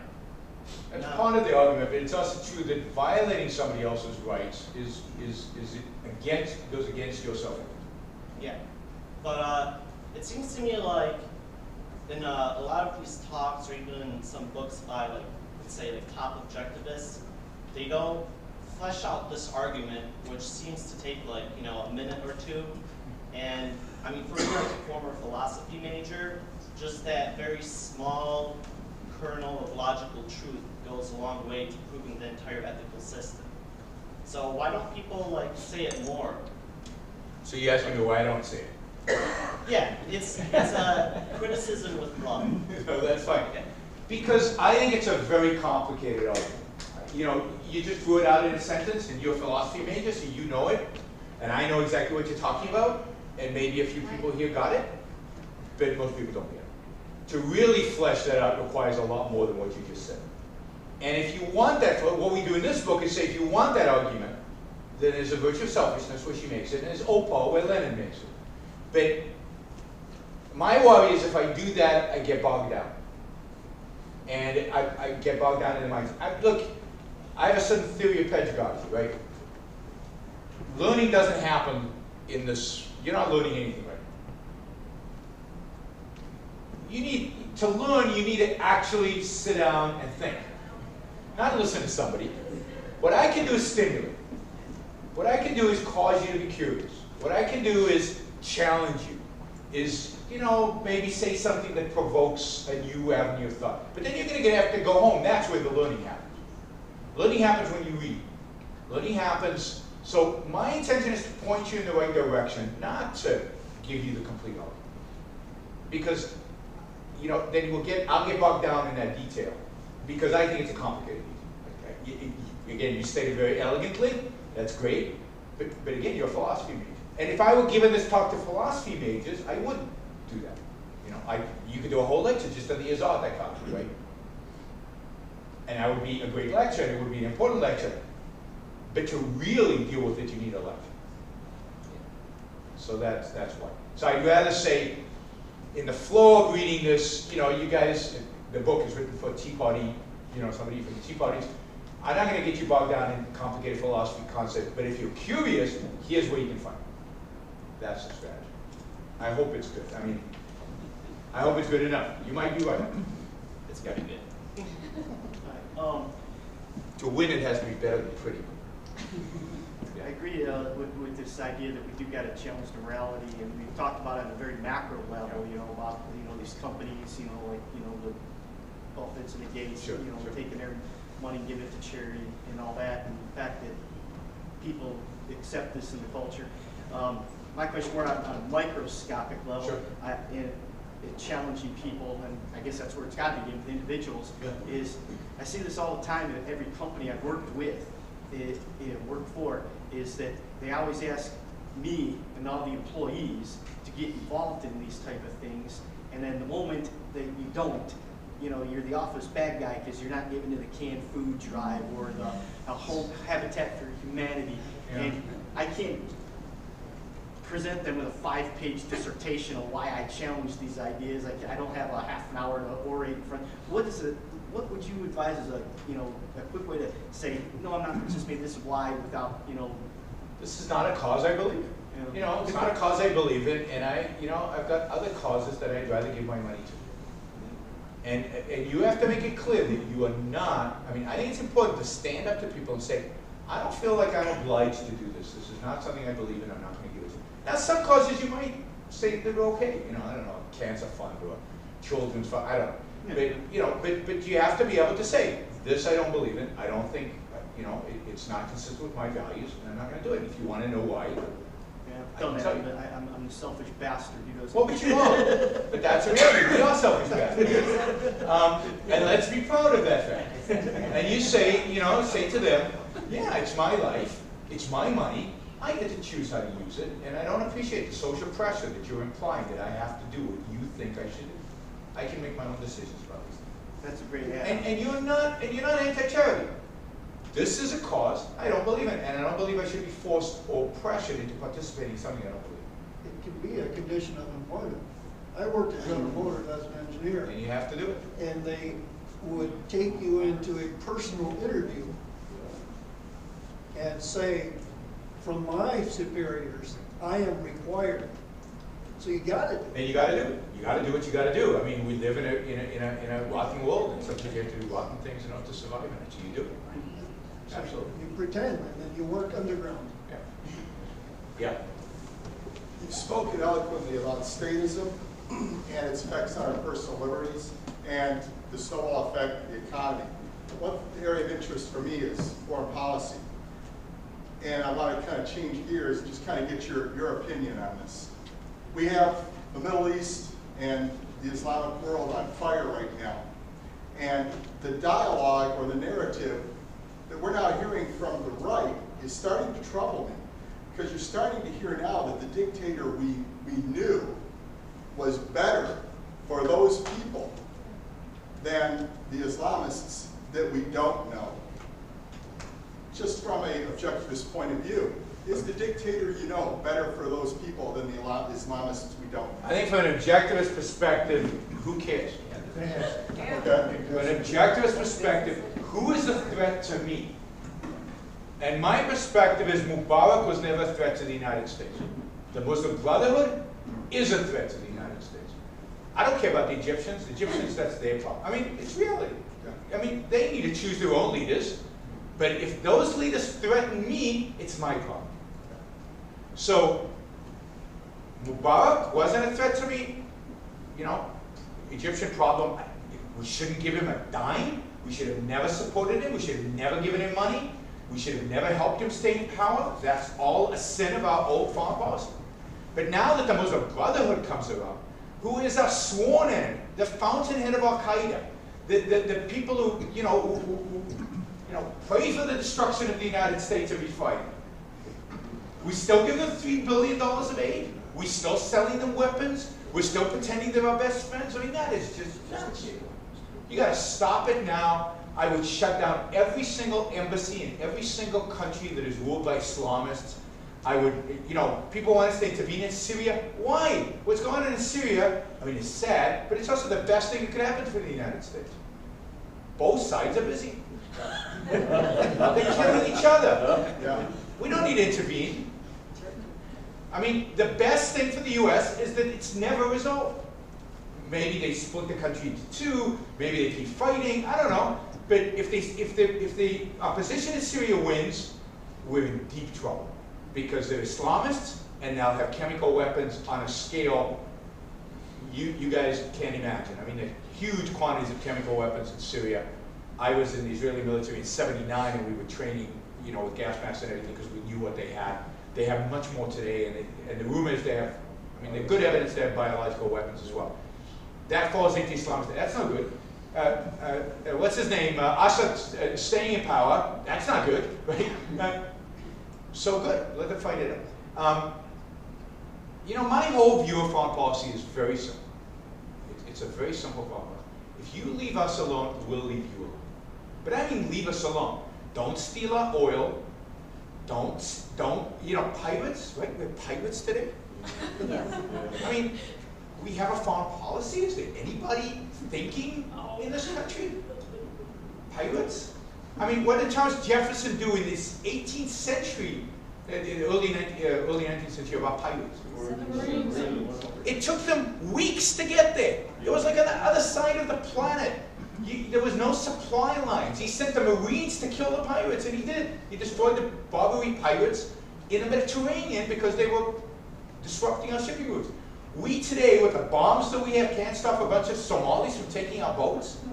I mean, we don't have a foreign policy. We don't have a foreign policy. We instinctually react to miscellaneous things that kind of happen, and when the French ask us for help, we always oblige. And Bush was the worst bastard of all time when it comes to foreign policy. Which one? Oh, yeah, well, that's a challenge. No, the son is worse than the father. I mean, I have this argument with Leonard, because Leonard hates the father. But the son is much worse, because the father didn't do anywhere near as much damage as the son did. The son just, everything he touched was a disaster. Domestic, foreign, no matter what he do. He increased regulations. All this Democrats saying before the financial crisis there was massive deregulation. Show me one thing that was deregulated under Bush. I can show you lots of things that were increased regulation. Did they repeal Sarbanes-Oxley? No, we established. Oh, it went the other You're way. talking about Glass-Steagall. No, that was Bill Clinton. Oh, 1999, Bill Clinton. And by the way, if you ask me about Glass-Steagall, I can answer this. Anyway, foreign policy is easy. If they don't bother us, leave them alone. And if they do bother us, make them pay. Make it so painful to them that they will never bother you again. That's it. That's just very simple. You don't need troops all over the world. You don't need $1 trillion defense budget. You just need the willingness to use the weapons that we have. And I'm not talking about nukes. I just mean weapons. big weapons. As long as you're willing to use the big weapons, then nobody will touch you. The reason they touch us is because they don't believe we'll ever use them. And they're right, we won't. I mean, remember shock and awe in Baghdad? It was a joke. Nobody was shocked, and nobody was awed. And that's why you had an insurgency that killed 5,000 Americans. That blood is on Bush's hands. He can't live that down. That's why the sun is much worse. Sorry, I get emotional. Yeah, go ahead. At the beginning of the talk, you mentioned something about 20 years from now, or something I don't recall the detail of it, but you said something about 20 years from now, we won't have to worry about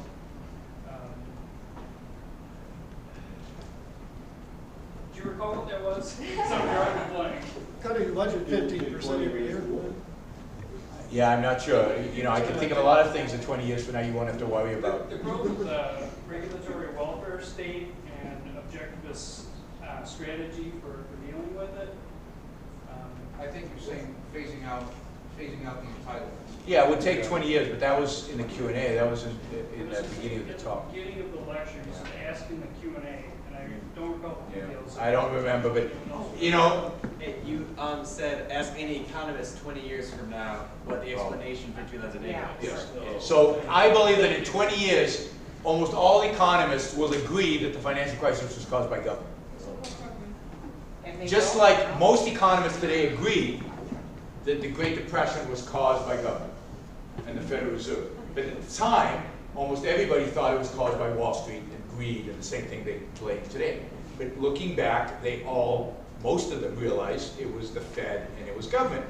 That doesn't make any difference to their policies going forward. They still think markets are rotten, and so they don't learn from history or the facts. But the economic knowledge is there, right? The facts are there, and at some point, if you stick them in people's faces, they realize that now it hasn't changed the history books that you learn in high school and all that. Those still tell you. But economists in economics departments don't teach anymore that the Great Depression was caused by greed. That's it. Because I have children that say, look at what government did during the Depression to bring us out of that. And I say, look, the history denies that. Yeah. Well, that's right, because that's what they learn in high school. But again, economists, even Krugman says, the reason FDR didn't get us out of the Great Depression was that he didn't spend enough. So even Krugman admits that it didn't work. He just thinks the solution is more. Right? So the economic profession knows the fact that people like Milton Friedman did a phenomenal job of just laying it out for them and in a way that's undeniable. It doesn't prevent them, it doesn't change their fundamental ideas. So why do they not teach the truth? Because it's not good for big government. Because that's historians, right? And they don't care about economics. They care about their truth, right? Today there's no truth in history. Postmodernism says there is no truth. What does postmodernism say? There's your truth and my truth, and there's this group's truth and this group's, some people's, they call it narratives. We all have a different narrative. There's no history. There's the American Indian narrative, and the cavalry narrative, and the white Swedish narrative, and the Czech Republic. I mean, there's no history. There's no fact. Pick one and support it. Yeah. And you're going to pick the one that suffered the most. In light of the foreign threats you just discussed, how would your immigration policy look? Well, it depends when, right? So I think that ultimately when you can achieve a free society, the borders should be relatively open. That is, that the state should only exclude from entry into the United States. And I don't mean citizenship, I just mean entry into the United States. Should only exclude criminals, terrorists, people carrying infectious diseases, and so on. So people who threaten the individual rights of Americans. But you can't do that, in my view, today. So that is kind of the policy for laissez-faire capitalism one day. Today, I think you could still liberalize immigration dramatically. That is, the problem with American immigration today is not illegal immigration. The problem with immigration today in America is legal immigration. That there is none, or there's not enough of it. There's a huge shortage of people in this country. There's a huge shortage of skills in this country. People want to come into this country. Allow them to come in. Give them work permits. If they can find a job, why shouldn't they be here? So, again, it's not the same as citizenship. So I think that you can increase immigration today and move towards, I think, what the ultimate is, which is kind of an open immigration policy, but you can't just enforce it today. But how about immigration from these countries that we're just talking about with Muslim Brotherhood? So again, you have to have standards. If you believe that they are a threat to your to the individual rights of your own citizens, you can bar them from immigration. You just have to have a standard. You have to define what that standard is. And if you're at war, if we had declared war on Islamic totalitarianism, which I argued for in October of 2001, then you could bar anybody associated with that ideology from entering the country. Just like during World War II, you could bar anybody who was a Nazi from entering the country. But that's at a time of war, right? You don't use ideology when you're not at war, but of course, once you win the war, it's irrelevant, because they don't exist anymore. We don't declare war either. I know we don't. That's the problem. We should have declared war. We should have declared war on, you know, very clearly on whom. But let's not make this an foreign policy. But War in a country. so I think in particular today, I think, you know, Europe faces this. If Europe feels like, if Europe believes, and I think they have a lot of justification to believe that Muslim immigrants into their countries are a physical threat to their survival, then they should ban it. They should discriminate. That's easy. Atheists now are less than 10% of the population. Wouldn't we necessarily have to move that way up in order for things to really work out? And what I'm thinking is objectivists are going to be atheists and they're going to be honest, and they can't be elected under those circumstances with the demographics we have now. So I think the country has to become more secular, there's no question. I don't think it has to become atheist, but it has to become more secular. So it has to be true. You know, Thomas Jefferson ran for president. He was accused of being an atheist. You know, he wasn't quite an atheist, but he wasn't exactly a believing Christian either. And yet he won. You couldn't win under those conditions today. The country is a lot more religious today than it was at its founding. So certainly I think the country needs to become more secular to become freer. I think those are connected. But look, you're not going to convert everybody to atheism. That shouldn't be our goal. Indeed, nobody should ever ask a political candidate, what's your religion? Because it's irrelevant. The only relevant thing is, what is your political philosophy? And what we need to advocate is for political moral philosophy. That's what we need to advocate. And let people who believe in metaphysics and epistemology what they want. If they can accept that morality, we might know it's wrong and it's incomplete and so on. But, you know, you got to buy time, right? And you're not going to buy time if you start with religion. You can't start there. No, you can't. I mean, you're going to end there, but you can't start there. You have to start with morality and politics. You have to advocate for a particular... Look, if the founders were around today, cool, right? What a great country we would have. And they're still religious. And, no, but assume that was the kind of environment we lived in. Imagine we lived in the world of the founders. It's still religious, but they had a political philosophy that was consistent with freedom. Now, we would continue to fight for reason, right? And reality, but life would be great, right? Because we'd have a politically free. Now, can you get there without that conversion at the metaphysical and epistemological level? I hope so, because that's going to take even longer. The altruism goes with religion, that's the problem. Yeah, I know, but not always. Americans have this ability to take their religion, at least for a short period of time, and squeeze it into what they want it to mean, right? I mean, it's true. No other country has ideas like, God wants you to be rich. That's an American Christian invention. No European Christian has ever believed that, right? God wants you to be happy on this earth and to make as much money as you can. Where does that come from? Yet, if you go to the mega churches, that's what they say. Now, where's that in the Old Testament or the New Testament? It ain't there, believe me. But so what American Christians have done is, first and foremost, they are for freedom. At least it used to be. And secondly, they're Christians, so they take their Christianity and fit it into the freedom. Could we do that with morality? I don't know, but that's, you know, if we can't convince people that rational self-interest is a good thing in the next 20 years, then it's all over anyway. So that's another 20 years. In 20 years, if you believe Lenin Peikoff's dim, this country is gone in 40 years in terms of a free country. So we've got 40 years to change it. We better have real success starting in 20 years. Otherwise, it's too late. And the reasons are mathematical. 2025, Social Security, Medicare, Medicaid, and interest on the debt under very benevolent assumptions consumes every dollar of revenues of the federal government. Very positive assumptions, 3% GDP growth, taxes at 19% GDP. So what's the real date? If we end the Fed, we get rid of all this. I think if interest rates go up, all bets are off. I mean, how far high they go? If you get inflation, all bets are off. But right now it's 2025. It's probably 2024, 2023, and if inflation hits, probably 2020, which is only 8 years away. It's nothing. It goes by like that, right? And some of you are young, so you think 8 years is a long time, but it goes by like that. And those are real numbers, and you can't escape those numbers. That's the math, right? And you can jiggle with it. Ryan can come in and do a little bit with the budget, but nobody wants to do Ryan's budget, which is moderate. They think he's a radical nut, right? So you're not going to get even that. So this country's going bankrupt. So there's only so much time that we have to make the change. We don't have generations.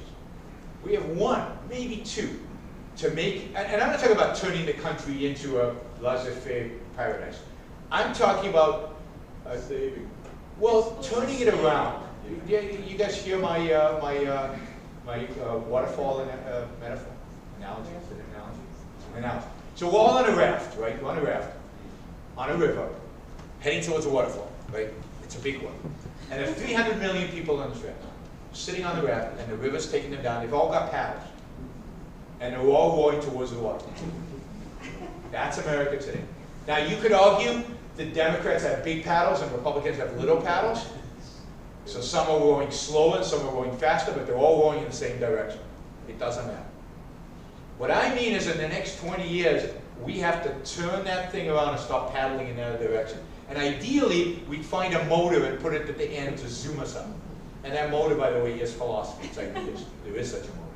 But that's what I mean. Just turning it around, just starting to head in the other direction has to happen in the next 20 years. And for example, people say, well, we had a Reagan revolution. It's not enough. If Reagan was today, did what he did in 1980, it wouldn't be enough. You can't cut taxes now and not cut spending. There's no room. The debt is such. He didn't have this debt in 1980. He didn't have the economy we have today in 1980. It was much healthier in many respects. There was a lot more room, wiggle room. There's no wiggle room. So we have to have real changes in the next 20 years to start moving in that direction. That's hard. It's hard to imagine how that's going to happen. But that's what needs to happen. That's what we need to fight for. That's why it's desperate. It's not, this is not optional, because it's life or death. Before time gets away from us here, my name is Amy. I run the Great Lakes Objectivists. If you're interested in objectivism and want to mingle with like-minded people or want to get some more information, you can certainly contact me. My business cards are over there. The sign-up sheet for email is over there here on this table. By the way, there are 4 books left of the Free Market Revolution. They're $20 each.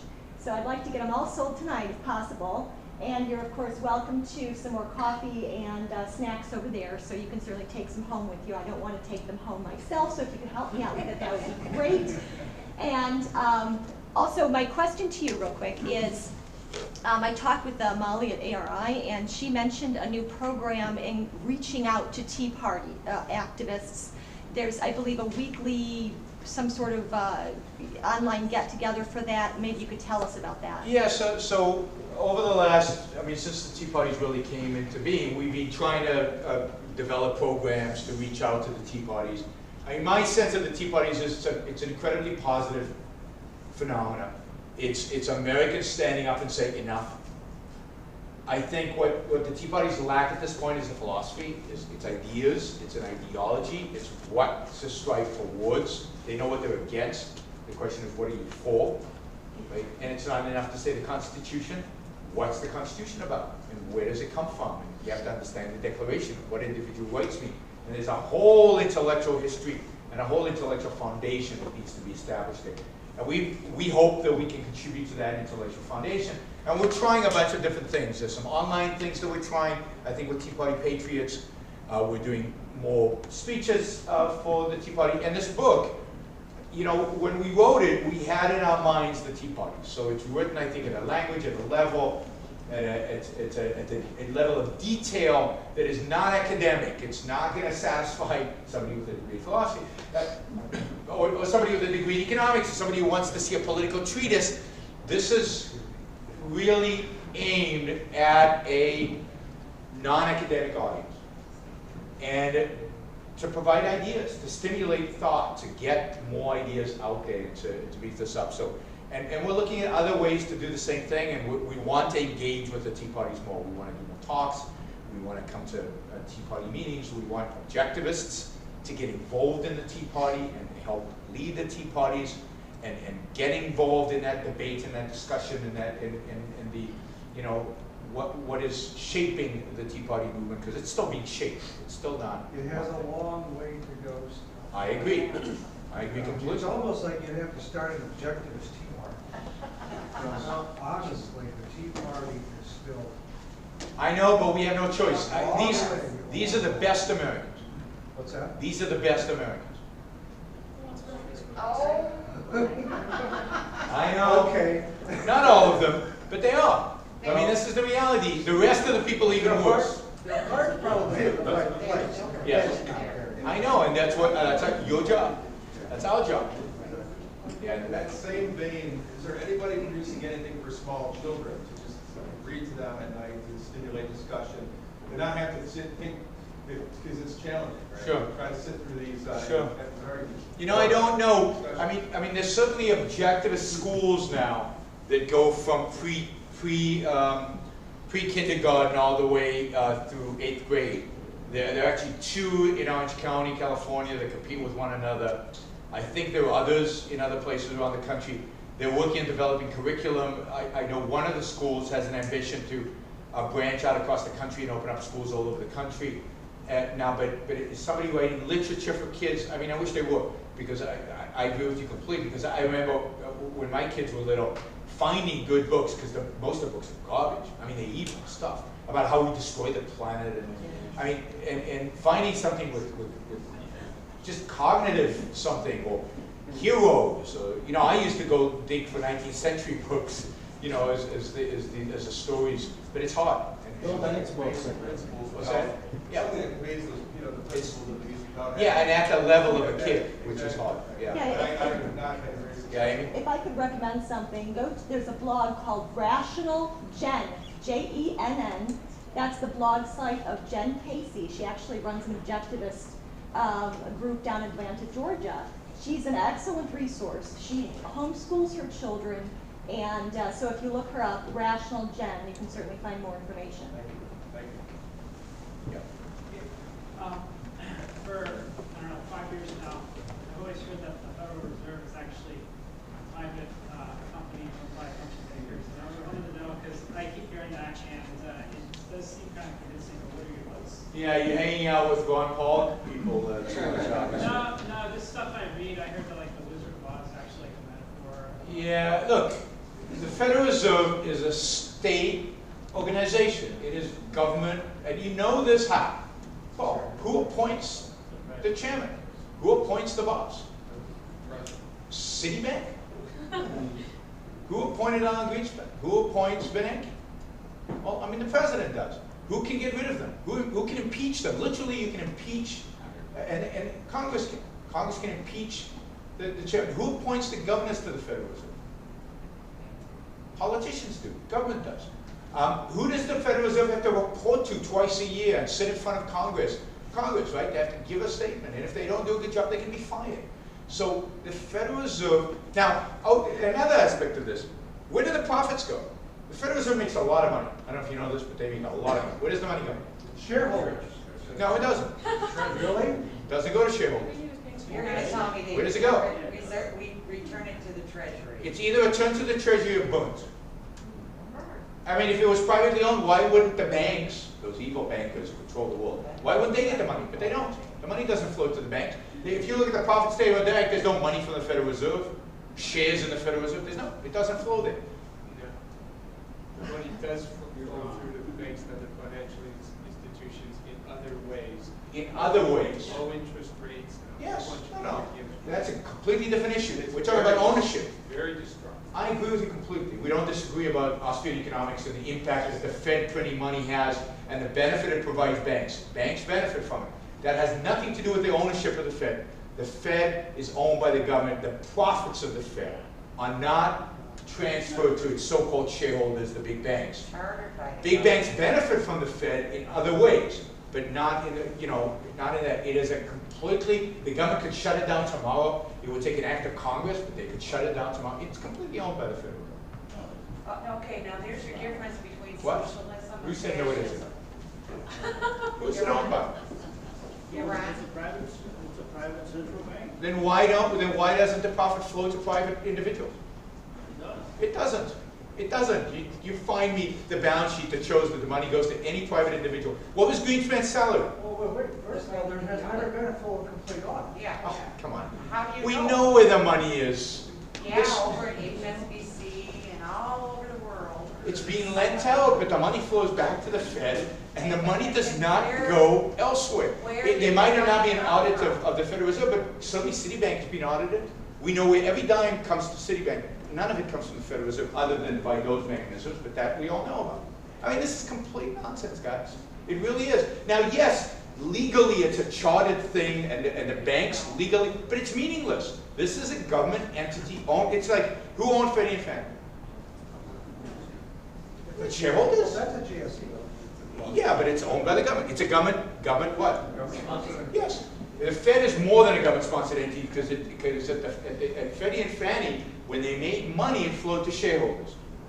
The money does not flow from the Federal Reserve to shareholders. It does not. It gets refunded to Treasury or it gets burnt. There's a mechanism of reducing the quantity of money in the economy. The mandate of the Federal Reserve is not dictated by a panel of private citizens. It's dictated by Congress. Congress has given them the mandate of monetary stability and unemployment.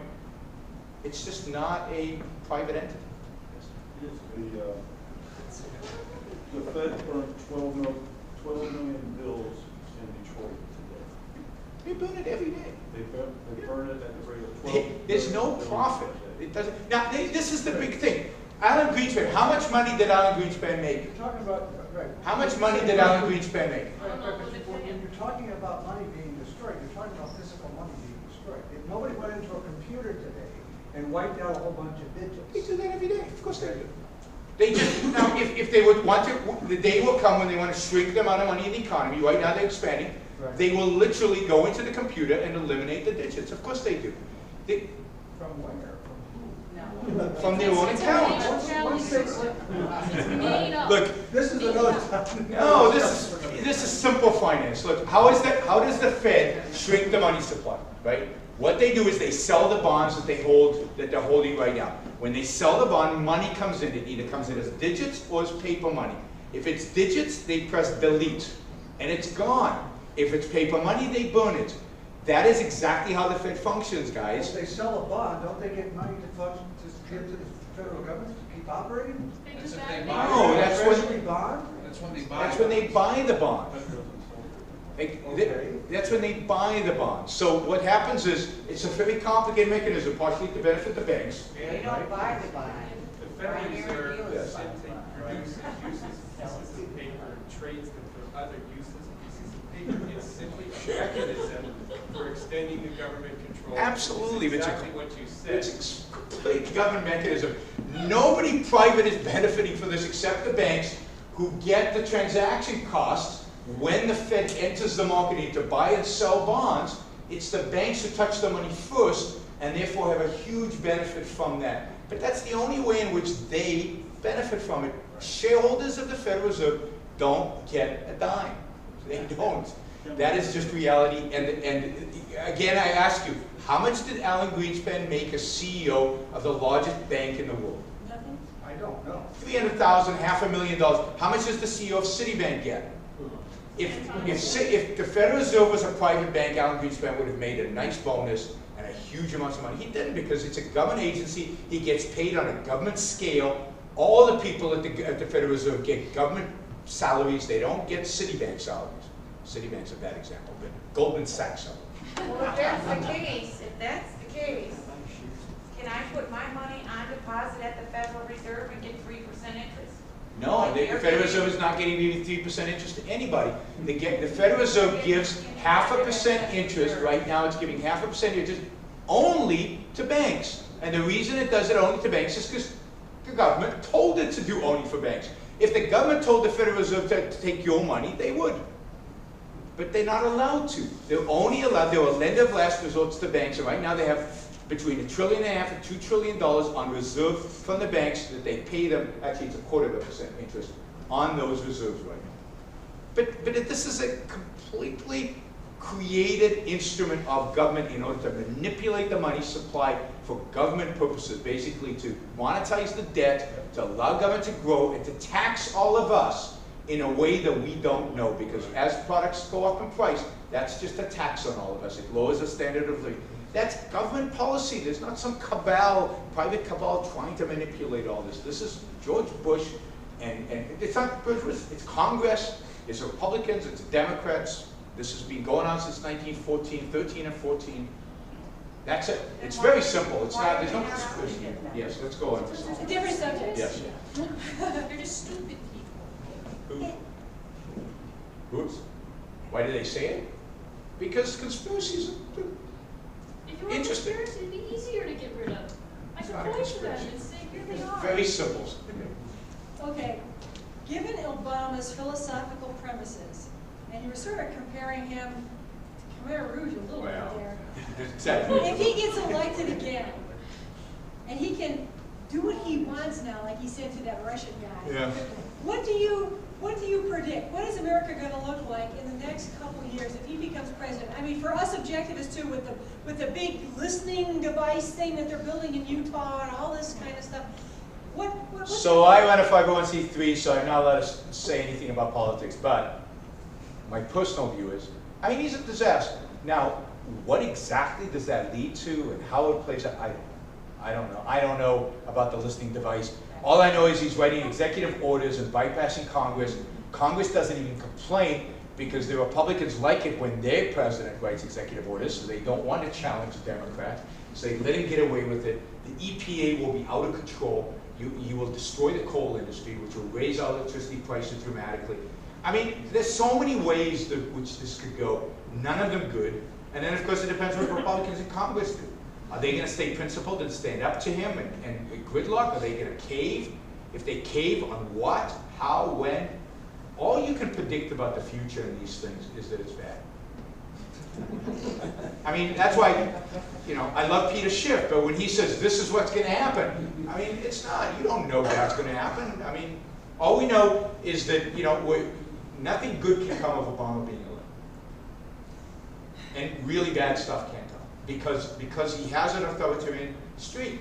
You know, these executive orders, which, by the way, Bush really is the one who grew them, another reason, not really, but he basically is authoritarianism. He's writing, he's bypassing Congress, he's taking away the laws of, you know, the role of Congress.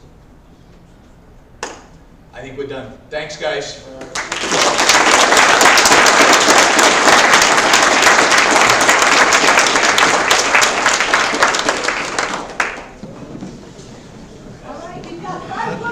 How many people were online? You know? We lost Jeff at one point. No good? So I don't know. All right.